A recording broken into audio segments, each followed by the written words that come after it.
What's up, Credit Confident community? It's Chuck Credits from ClearSense Credit Repair, back for week 3 of the Credit Reboot Challenge. And this week we're talking about credit's job. That's right. We always hear Roderick say, give your credit a job. So we're going to really break down what that means, how it works, and everything. So the main thing to know is credit is a system. It's very systematic. Unlike cash, credit is very systematic. Okay. So what does that mean? There's a system for everything when it comes to credit. So there's a system for scoring, right? We think of the FICO score, knowing the 5 genetics. If you know the 5 genetics, you're able to learn how to optimize them. You're able to find those holes within your own credit report, which we did in week 1, that need to be filled in order to optimize the 5 genetics, right? Payment history, utilization, length of credit history, credit mix, inquiries. So that's a system.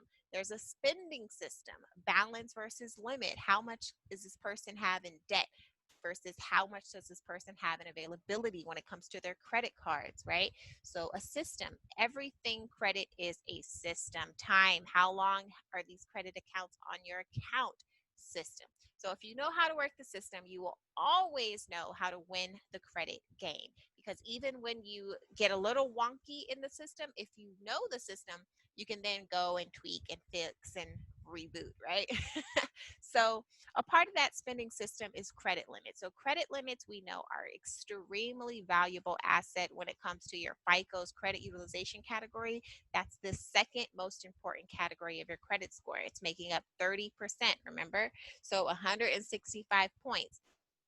Extremely important, okay? So if you don't have a credit limit, you don't have credit utilization. So if you don't have a credit card, you don't have credit utilization. So last week you all should have went through your challenge resources, vetted out some things that we had for you, and seen which options would be best for you. Hopefully you were able to secure at least one secured card or some type of credit account that can help you establish and build credit during this challenge. So credit limits are also a translation of the level of credit you've been proven to manage. Can this person reasonably manage $2,000 credit limit? Can this person reasonably manage a $200 credit limit, right? If a $200 credit limit is difficult to manage and this person has late payments on a $200 credit limit, then maybe they can't have $500. Maybe they can't have 1,000. So super important when it comes to lenders as to what level of credit management you're able to handle. They're also, credit limits are also copycats with one another. So if you have a $500 credit card, eventually you're more than likely to get another $500 or even higher if you're able to prove that you've been managing the $500 well. So again, last week we tackled getting our secured cards or whatever credit accounts that we deemed necessary to our situation, and we went through. And this week we're really going to talk about making sure that you are watching your credit limits, your utilization, your payment dates, etc. So utilization, again, I'm going to keep saying 165 points available to you. So make sure that you're using it and you're using it wisely. So credit should be strategically used and not used as extra income. You know, a lot of us are saying, oh, it's my safety net. You think, oh, okay, I can afford to get this wig, or I can afford to get an extra wig because I have a safety net for my bills, which is my credit card. No, that is not how it works. It's not your safety net. That's always fishing. It is, and it can be a safety net in general, but it should not be always the safety net to cover your bills or your monthly expenses or monthly expenditures like your wigs, right? So very important to note. Another thing is when you're looking at your utilization, now that you've gotten your new credit account, you want to always stay between 10 to 20% of spending. Very, very, very important. I will see increase and decrease of 60 to 100 points just off of utilization. It's one of the easiest ways to tank your credit score, and it's one of the easiest ways to boost your credit score. So staying between that 10 to 20% utilization of spending, super, super key. All right. And even lower is even better. If you can even do 1% to 20%, that's fine. So with that being said, maybe last week you acquired a $200 secured card, or maybe you got a $500 secured card. Congratulations, it's super exciting. But I do want you to remember that your credit limit is not what is available. Technically, yes, that's what's available. But I want you to start thinking of it as it's only 10 to 20% of whatever my credit limit is. That is what is available to me to spend. So, for instance, if you did get that $200 secured card and you put down a deposit of $200, your credit limit is $200. Available to you to spend is not the whole $200. You can then not go and buy some shoes for $200.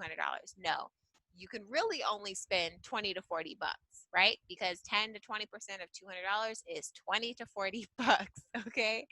$500, same thing. 10 to 20% of $500 is 50 to 100 bucks. So make sure that you are very, very, very careful with your spending state in between that. It's so important.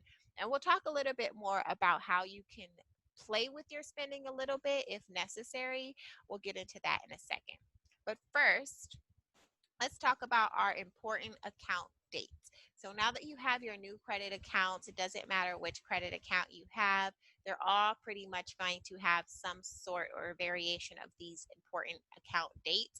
So again, dates are a part of that system of credit. So the first date that's important is your date open. That's really helping your credit age, your length of credit history, which is 15%, 82.5 points of your credit score. Very good. It's starting with last week, the date that you opened your credit accounts or whatever date that you opened, that's where your date open begins to grow. Next is your due date. So that's the date that you're going to make sure that you're paying your minimum monthly payment. Please make sure you're paying your minimum monthly payment. Again, it makes it really simple. Going back, if you do have a $200 credit limit, if you stay between that 10 to 20%, you only have to worry about scavenging up $20 to $40. I turn in cans and get $20 on a monthly basis. So if you have to go and collect cans to make sure that due date gets paid, please do so. Please be resourceful and don't miss out on a payment. Do not have a late payment because it's very, very detrimental to your score. You guys, we are rebuilding positive history. We're establishing positive history. So don't have a late payment. I can't stress that enough. Statement close date. This is a very important date. It's usually and often referred to as your reporting date. And what that is, it's the date that your closing balance from your credit card or your credit account is reported to the credit bureau. So super pivotal. And let's talk about some of those payment date strategies that can be used. So let's say we have this person named Regina, right? And Regina last week, she got a $500 secured credit card, and her goal is to keep the reported utilization between 10 to 20%, right? So she can only spend between $50 to $100. Is that right? So there's two answers. For her specific goal in this instance, her goal is to keep the reported utilization between 10 to 20%. The best way for Regina to do this is to pay her card down to that 10 to 20% before that statement close date. Because remember, your statement close date is the date that your balance is reported to the credit bureaus. So if Regina spends the $500 in full, she wants to make sure that she pays that down before the statement close date. So that's another trick. You can technically, whatever new secured card you may have gotten last week or a credit account, you can technically max it out as long as you pay it down to that 10 to 20% before the statement close date. You will be okay when it comes to the reported utilization on your credit report. You don't want a high balance reporting. All right. And then just another bonus tip for people who say, how do I avoid paying interest? So you could just pay your balance in full by the due date and you don't have to worry about interest. So that's a great thing to know. So you guys, last week you got your effective credit resources. You looked at the challenge resources and you obtained some great credit accounts. Now it is time to start building, keeping these things in mind, keeping your due dates in mind, making sure that you don't have late payments, etc., etc. And another great tip that you guys can do is to do payment automation. All right. So setting up your monthly payments of those credit cards, of those accounts, those personal credit builder loans, those merchant cards, whatever it is, and setting up your monthly or your annual payment for automatic payment from your debit card. Super key. But the thing about payment automation that I always suggest, and I do this even myself, Roderick and myself, we both do this, is monitor, adjust, and troubleshoot any automations on a monthly basis. So just because you set it up for automation does not mean you just forget about what's going on. You should always, always, always quarterback your finances, quarterback your credit, check on your credit, check on your finances, and know what's up. You don't have to touch anything if it's set up. Just make sure you're going into your bank statement, seeing that, okay, they took it out for my credit card. Go into your credit card. Okay, they took out their monthly payment. Just making sure that everything is set up correctly, especially when you're just getting used to the retraining of how to use your credit cards. So that is what this week was about, you guys. I just wanted you to watch this video. That was your task. Make any assessments to your credit report that you maybe didn't do on the first week. And we will see you guys for week 4 of the Credit Reboot Challenge.